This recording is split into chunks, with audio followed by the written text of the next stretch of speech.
So it was 2 years ago when I newly landed in Nigeria for the very first time as a Nigerian Kenyan wife, of course, and I was just trying to find my way around. And I was thinking in my head, now that my baby is still little, because by that time I only had one baby and my baby was just around 2.5 years, because I remember I had his 3-year birthday in Nigeria. So I was like, now that my baby is still little, I'm gonna find a way to get a help. And in my head I was thinking like, okay, they have helps here like in Kenya where there's a bureau. You just place a call and they send you someone who is equivalent to their task. Little did I know that that is not how they used to roll. So let's dive, before we dive into that, let me first of all welcome back to Linda's Space. If you're new and you haven't subscribed, my beautiful face is Linda's face, okay? I'm a Kenyan girl and a Nigerian wifey, yes, trying to raise Kenyan Nigerian children in Nigeria. Actually, I think I'm trying to raise Nigerian kids in Nigeria as a Kenyan wife. No, as a Kenyan mom and a Nigerian wife. See, I don't know. Anyway, so yes, so welcome. Please subscribe if you haven't, and let's dive right into this. This is me gonna be doing a video telling you guys how my Nigerian house help almost got me arrested. Omo, it's not easy. It's not a walk in the park. When you're talking about Nigerian house girls, Nigerian helps, how to get them, how to have them, how to even get them to your house, how to even keep them. See, I see people making videos about how they had to employ 5 helps within a month. And to be honest, if you don't live in Nigeria, if you've never been in Nigeria before, you might think they're exaggerating, but the truth is that they're not actually exaggerating. It's true. There's something about Nigerians. First of all, mommy, keep quiet. There's something about give mommy what she wants. There's something about Nigerians. First of all, they don't like employment. They like being self-employed, and I think the reason why is because you guys know most Nigerians are very loud and they have this bossy attitude, and because of that they just feel no, I cannot work under somebody. That somebody will now be pressing me and be telling me what to do. Who are you? Who is your father? Anyway guys, so I found myself in Nigeria for the very first time, and being born and bred in Kenya, I was bred in one of those families where we always wanted to, no, we always kept house helps. Okay, we had houses back to back, that if this one leaves there's another one, if this one leaves there's another one. So it's a lifestyle that I've been brought up with. And I was just thinking, now that I'm coming to Nigeria for the first time and I'm actually going to be a full-time housewife, what is it now? It's not me that is going to suffer, because there is no award for who suffer pass, right? Yes. So I decided to look for a help. This particular help who almost got me arrested was my third help in Nigeria within a span of what? Within a year I had like 3 house girls, and this was like the last straw that almost got me arrested. She was like the last straw, and since then I've been damn tired and not in the mood of having or hiring any other nanny or house girl.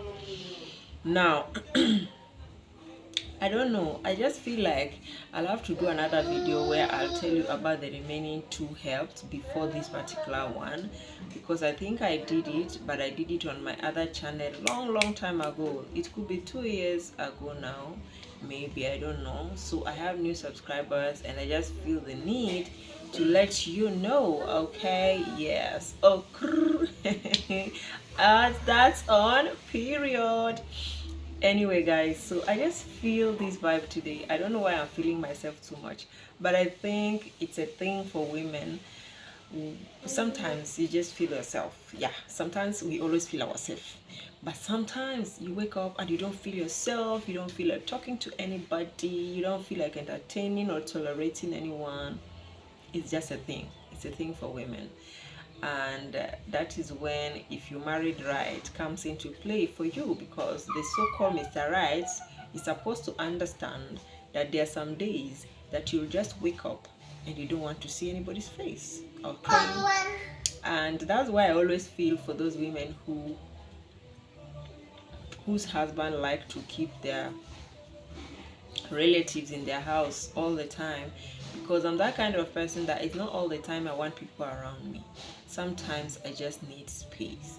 I'm social and outgoing, but I'm also an introverted extrovert, if that makes sense. Yeah, sometimes I am very social, sometimes I just like to keep to myself and think and reflect and meditate and just hear God. Okay. Yeah, so this particular day, or this fateful day, this new house help was brought to my house, and because of the previous two experiences I had with my helps, I decided, okay, let me go and run test for this particular one first, because even when they brought her, it's not as if my spirit really accepted her.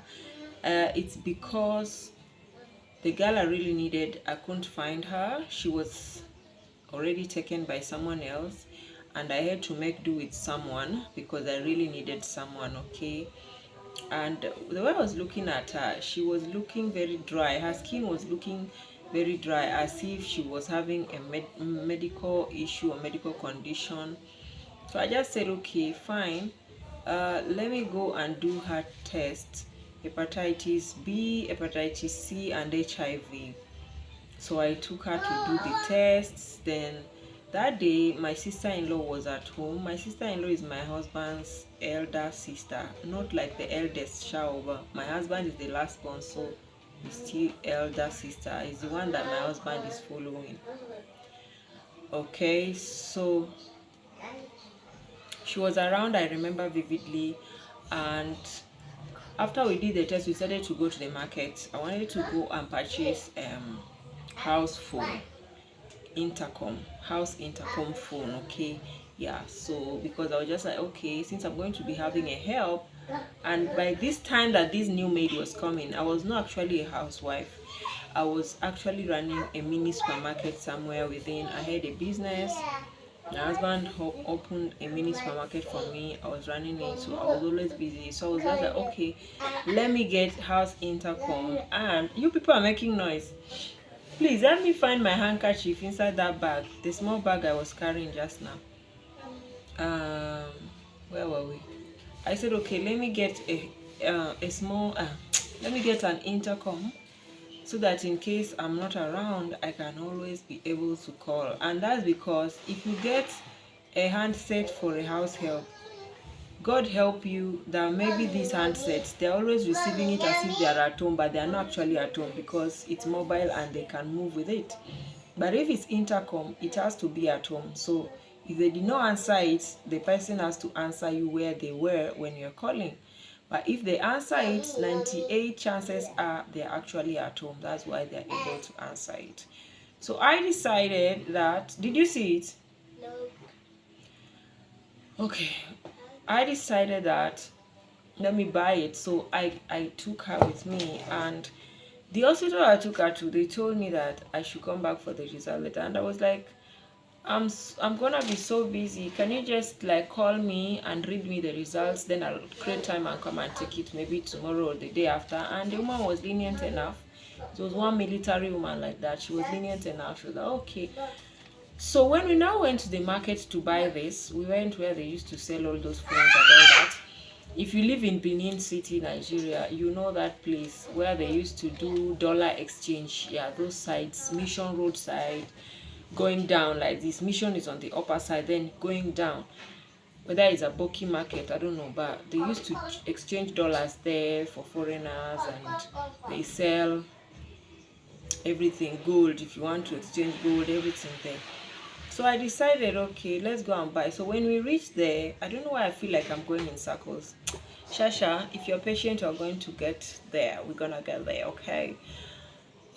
So I decided, okay, let's buy the phone. So because I was buying the phone with my identity, the person I was buying from decided to take me to another center to go and snap me a passport photo and all that. Then I come back to the shop where we were buying the phone. So I left my sister-in-law and my son, who was small that time, like 3 years old, like that time, to wait for me with that house help. I don't know what happened. And then I left. So I don't know what happened, but somehow, my sister-in-law decided to leave the house girl there. And mommy, hey, mom, noise.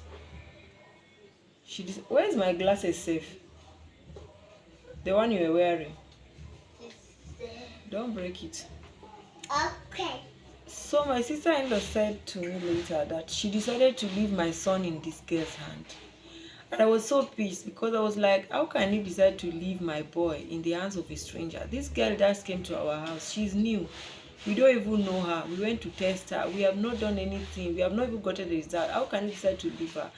And you know that one funny thing with Nigerian helps is that when they bring them to your house, they'll pretend that they are from the village, they don't know anybody in the city, which is a lie. The person telling you is from the village might have been living in the city all along, and he even did something wrong in his previous house and ran away, so he's trying to look for a job. And the agents that are bringing them to you, they will not tell you the truth. So, you guys are making noise. You're confusing me from this story. I'm going in circles because of you. Can you go inside?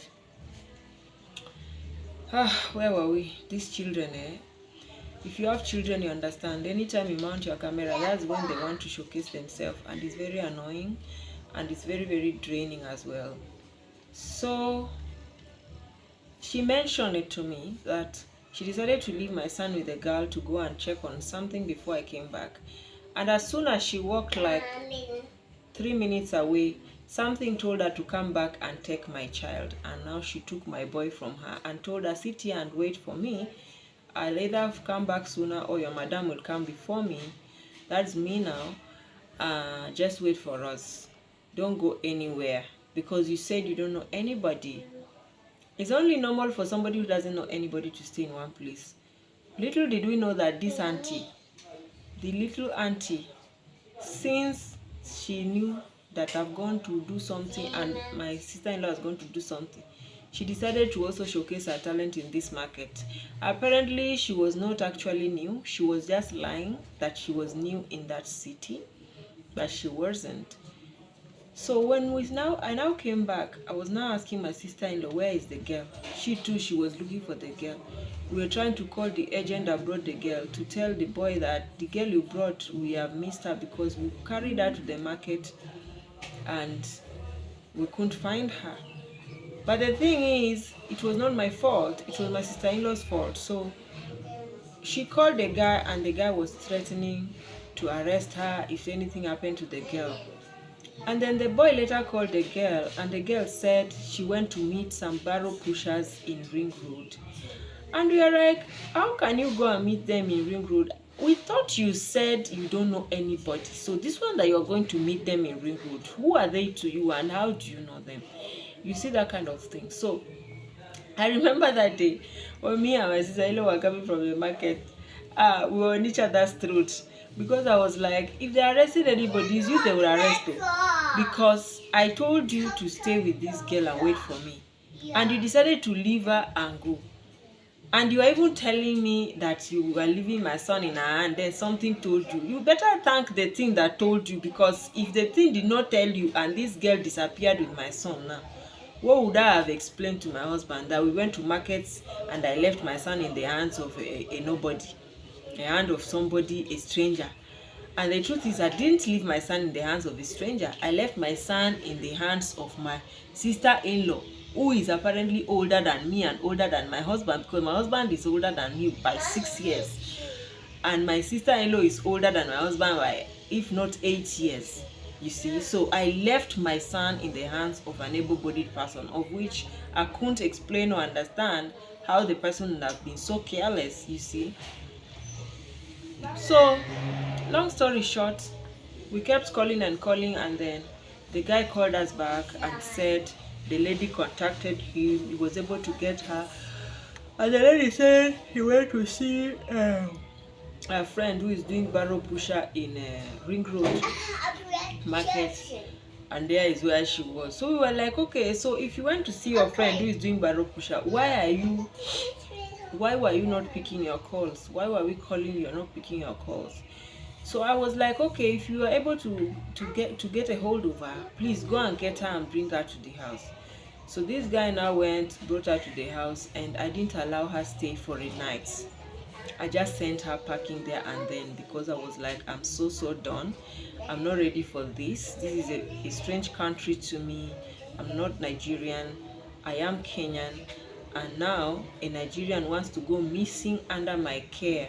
And I don't want to imagine me having confrontation with Nigerians. You guys know that everybody in Nigeria has his own score. Like, everybody in Nigeria is crazy to some extent. And I can't even imagine myself having a confrontation with them concerning this kind of matter. So I was just like, okay. I told the agent that brought her, please, this girl, first of all, she wasn't even going to stay because she already knows she's not well. She has she has health conditions. The hepatitis, one of those hepatitis, either B or C, proved positive. And according to what they told me that particular hepatitis that proved positive on her, that thank God I did it before she stayed in the house, because it's something that even when you have body contact, or when she's bathing your child, touching your child, cooking for you people, you can also get it. So before then, or prior to that period, I never knew anything about hepatitis like that. But when it happened, I was forced to know about it. So that marks the end of my video, guys. So that is how your girl would have landed in prison for a missing person, something I know nothing about. And that's why, since I came back to Nigeria this year, January, we are in November now, I have not dared to employ anybody, because I've not healed from the last trauma. I'm like, hey, what that girl almost did to me, once bitten, twice shy. I'm still trying to wear shock absorbers, to absorb these things before I can know what to do. Mommy, go and bring my pen on that table. I'm trying to develop shock absorbers before I can do this. Yeah, so this was just a story time about how my Nigerian help almost got me arrested in Nigeria as a Kenyan, and I dodged the bullet. It was so slim, and I'm just trying to heal until now.